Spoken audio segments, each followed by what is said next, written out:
Greetings and welcome to our master capstone presentation here today with Rachel Morrison of the Beecharmers. Rachel began with the California Master Beekeeper Program during the first cohort in 2016. Rachel has a really great capstone to share with us today in the education and outreach track. Take it away, Rachel. Welcome. Thanks. So I'm Rachel Morrison. I did start the Master Beekeeper program in 2016. I am a full-time beekeeper now. I have a company called the Beecharmers, and I focus on pollinator education and nature literacy. A lot of honeybee education, but also focusing on just environmental stewardship. My project is to create interpretive signage at some urban farms that supports pollinator education. Okay, so go ahead and get started. Yes. Okay, so my project was to create urban farm pollinator education to make that a little easier when people are visiting urban farms to think about how the plant species that are in the area, either planted there or naturally growing there, support pollinator populations. So I created the interpretive signage at the Cannery Urban Farm in Davis, and then also at Fiery Ginger Farm in West Sac. The purpose of the project was to increase awareness of pollinator and beneficial insect habitats in urban spaces. I think a lot of times that we imagine, or folks that are not really into bees or beekeeping, think about them off in some, lush area that they're living out in, the amazing other place where things grow, but really they're in our backyards. And to create experiences that connect people with nature in fun, educational atmospheres. And so that is the mission and goal of the Beecharmers, the company that I own. The project overview was to create signage so that whenever people are visiting, they are able to know what the plant is, especially if they maybe notice a pollinator on it, they want to know more about it. I am not a botanist. I do not know all of the plant species. I'm learning. And so I realized that having that there for people, whether I'm there with them or not, really helps them be able to learn about it and hopefully plant it in their own yard, or just appreciate that it's a food source. So I created the signage for introduced plants that were nutrient rich for pollinators and or beneficial habitat for wildlife. So really thinking about biodiversity in urban spaces. And then all of the signage has kid and adult friendly fun facts, images. They're not super difficult to make. So if we learn new things about it, especially as I'm partnering with other people who have more knowledge than me, they can always be updated or better information added. So the goal was to use the idea of Save the Bees, which I see everywhere, to open a dialogue about biodiversity. I was even recently at the CSBA conference, and even the CSBA saying, okay, we've done Save the Bees for a long time. We need to start thinking about how can we use this to not only help the beekeeping industry, but also honeybees in general. So I get the question a lot. Like a lot of people will sign up for events or on field trips, or they want to interact with me or the Beecharmers because they want to save the bees. And I get the question a lot about colony collapse or what's killing the bees. And I know that is really important, but I think it's part of a bigger problem. And so I like to talk a little bit about saving honeybees, but then also kind of point them in the direction of things you can do other than keeping bees is create an environment that feeds or houses other species. So one of the other goals is to create actionable pathways to support pollinators and protect biodiversity. And by that, I mean, after we've had this conversation and you've had this really cool experience, what next? What can you do? So a lot of the pictures that I've included are of field trips or events with kids or events with adults. And so this one in particular is a field trip, and these are first graders. And so they're looking at different plants, and we're talking about how do they feed pollinators. So what are they getting out of this? Where do they get the nectar and pollen? So really investigating that. And I think that it helps them connect a little better if you've held it in your hand and you've seen it with your own eyes. For adults, they can go home and plant that, or they can support policy that increases that in their city, county, or state. But for young people, it's just recognizing and appreciating the importance of habitat in general and kind of carrying that along with you until you're able to make those decisions for your own environment. So the impact or reach, I was compiling this and I didn't really realize the number of people that are interacting with me or with myself and the partners that I do field trips with or classroom visits. I host hive to spoon experiences or variations of that. It's basically like ecotourism. And in non-COVID years, I usually have 400 to 500 people that are at some type of event with me throughout the year. Those are at the Cannery and Fiery Ginger. And then I do field trips with Fiery Ginger Farm, and we're going to talk about who they are in a little while. Classroom visits, summer camps, and we, as of 2 years ago, all the first and third graders at Washington Unified and Robles School District come to a field trip with the Beecharmers and Fiery Ginger. It's part of their Common Core standards and their next generation science standards in California. For first and third graders, their capstone is to visit a California farm. So they get to talk about farming, but also bees and beekeeping and beekeepers and pollinators, which is really cool. I do corporate, group, 4-H, bee talks, hive dives, kind of everything else together, 75 to 100 people annually. So having the interpretive signage, I think, is another way to, it's something that I'm not an expert on, but having that there for them helps them figure out what are the next steps they can do to make a difference in their own environments. And then why? There are 1,600 species of native bees in California. I don't know all of them. I want to know all of them, but I don't.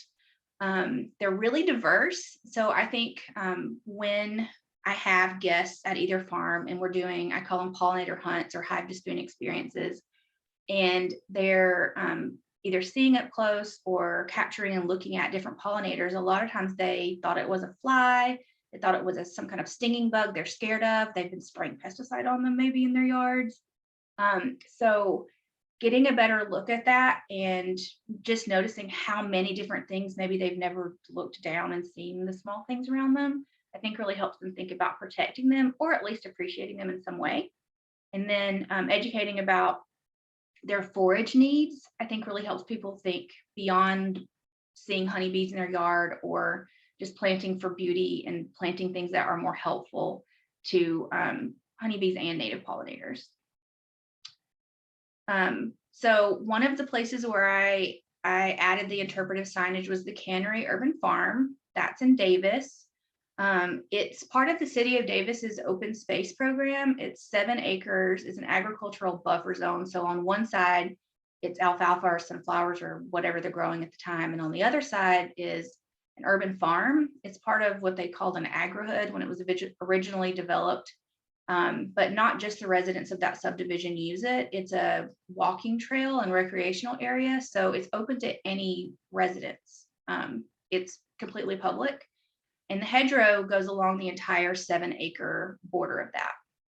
So at that location, I do field trips, experiences, community outreach. In this photo, this is a hive to spoon experience, and they're catching pollinators and looking at them in the little pollinator vacuums. So it's kind of an adult field trip.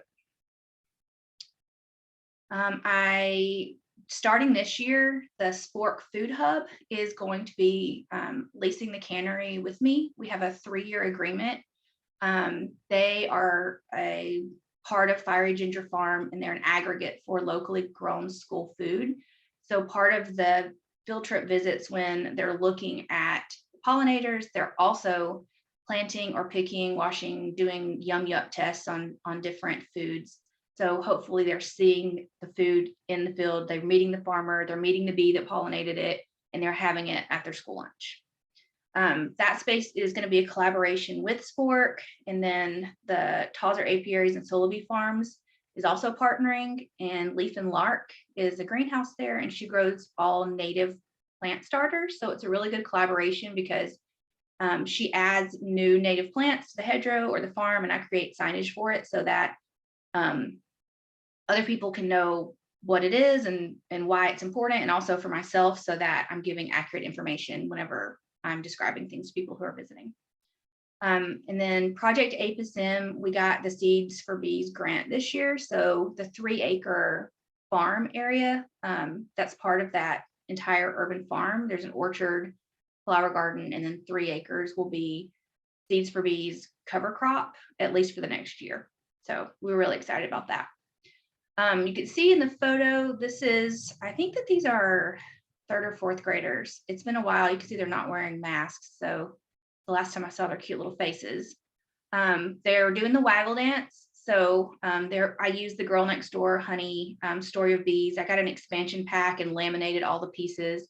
And so we do kind of a giant version of acting out all the different roles of the bees inside of the colony. So Fiery Ginger Farm is one of the other places where I added the interpretive signage. It's also an urban farm, and that's where most of the crops for the schools and CSA are grown for Fiery Ginger. And Fiery Ginger Farms and the Beecharmers received a grant last year from CDFA. It's the Farm to School grant. And part of that was a good chunk of funding to increase the learning apiary there. So all this area in the photo, that's where the fence is, that will be a hedgerow now. So we were able to purchase plants and some other things, like we got, a lot of different native pollinator housing, like nice durable housing that meets the specifications. It's not as close as possible. So we'll be able to add that. And in this picture, this is part of the game where they're pretending to pollinate. So they're out collecting pollen and nectar to bring back to their queen. So I had to remind them, we're just touching the flowers. We're not plucking all of them. That's what bees do. So they buzz, buzz, buzz while they do that. And they're really proud to fill up their pollen pockets and bring it back to the colony for their food source. As part of the funding through CDFA, the learning apiary is going to have Langstroth hives. We got funding to do a couple of long lanes that have windows on both sides, some different styles of observation hives. We got a flow hive, just kind of to have a way to play with different types of hives when we're educating people. And the thing I'm most excited about is we got a lot of supplies that we can use when we go into classrooms or during field trips. So like, for example, here, they're using tiny magnifying glasses. They're looking at flowers, and what they were kind of doing in this one is, these are kinder and first graders. So they're still learning their shapes. So they were counting the sides of the hexagons. And then they also were looking at the color of pollen inside of the flowers and seeing if they could find that color of pollen inside of the comb. And that's comb that I saved and just broke up that had all pollen, all different colors of pollen in it. The other thing that I think is really helpful is being able to either develop curriculum related to foraging, and then being able to plant the plants that match what we want to teach about and have the signage on them, so that it's really easy. Even if it's not me in years to come, hopefully I have employees and other people are doing this.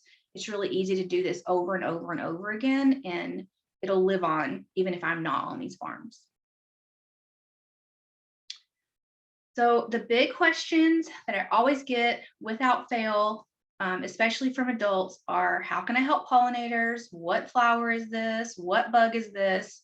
Can I grow it in my own yard?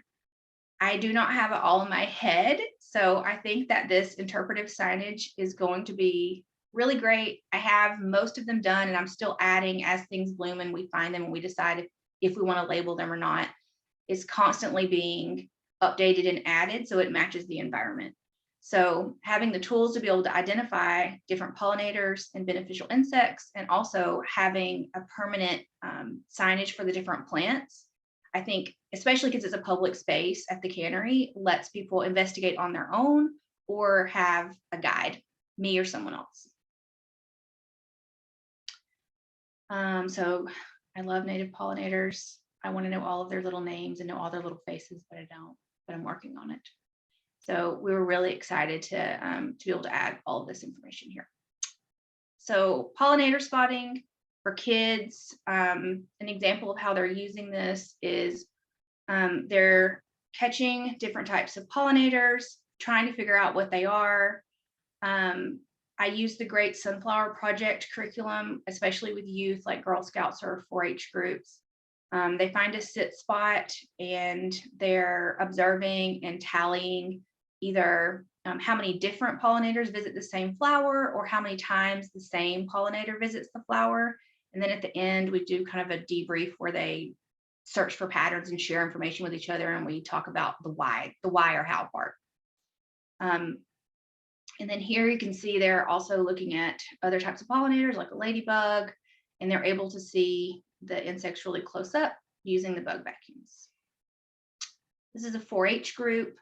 They visited 4 different times last year to learn about just bees and beekeeping, native bees, hedgerows, plants. And then this year they decided that they are going to do a beekeeping project. So they're going to keep 2 hives, but they're also adding a hedgerow, and they're going to label their plants at one of their member homes. It's also a vineyard. So I hope that grows into other vineyards doing something similar. As part of the pollinator spotting, I've kind of co-opted a couple different things, like this pollinator popcorn game. Rather than playing it as a classroom game, I pulled out the different native bee or pollinator species that are common to our area of California. And then I also pull out different ones seasonally of when I would expect to see them. And they're all laminated. And our elementary age students go out and try to find them or spot them. They use the bug vacuum or nets. And then they use a dry erase marker and they tally either how many they found, if it's a really good day, or I have them like write their observations on there. Like, what did they notice? Use your 5 senses. And then we come back and they share that with the other small groups. And then I just wipe it off and we can use it again. And that way they have the information there. It doesn't have to be necessarily in my head. And again, anyone else can do this in these locations using all of these tools that will continue on at these locations, even if I'm not the one there doing it. I do a lot of experiences with people who want to experience bees or beekeeping, but maybe they don't necessarily want to be beekeepers.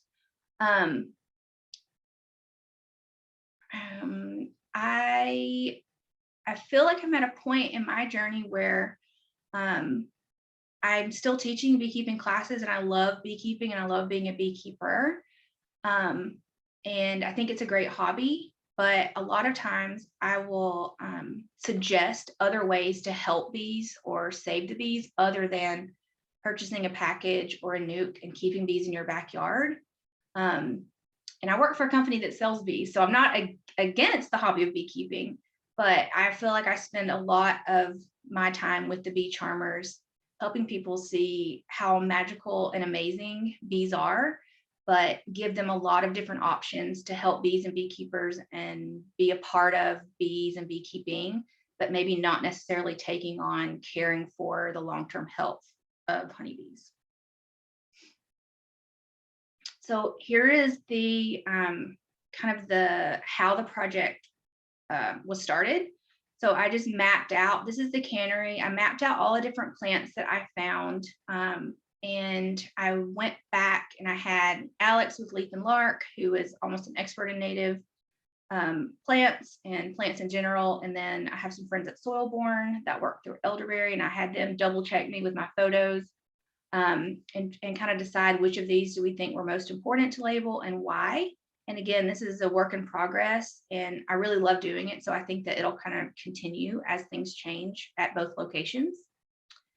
And then all of the photos I had are tagged in G Drive to make sure that they're accurate. And I kind of went through and figured out what would be the most interesting facts about them. How do they help as far as like wildlife habitat or pollinator food. And then I made each of the signs. They look like this. So I'm using kind of a sketch of each of the plants. that's easily identifiable. The family, its common name and its scientific name. So here's kind of examples. Like deergrass, for example, I kind of thought was just ornamental. I didn't really think about the fact that it's hosting so many species for overwintering. Also, like this one's super easy to grow. You'll see them everywhere and don't realize how important they are, but I pretty much always find pollinators on these. So I wanted to make sure they get signage. Russian sage, they always have tons of carpenter bees on them. So wanted to sign on that. And then here's what the prototype looks like. It's a small wooden sign, and some of them are going to have a couple of hole punches, and they'll be hung from the actual species, especially trees. And then the other ones are going to be on stakes, and they have a like a clear coat so they don't get really weathered. But they're so easy to make. And we're adding them and taking different ones away all the time that I think it's pretty easy to replace them just using the same format over and over again. And that's my project. That's all I have. Thank you. Thank you. Be beautiful. Yes, very attractive trip for the viewer to look at all your wonderful pictures. And the one thing that I noticed was the theme of joy in people's faces as they encountered being educated and engaging in discovery of pollinators. How can people reach you at the Beecharmers? Oh, I have a website. It's hivetospoon.com. Okay, thank you. Thanks so much, Rachel, for everything you do.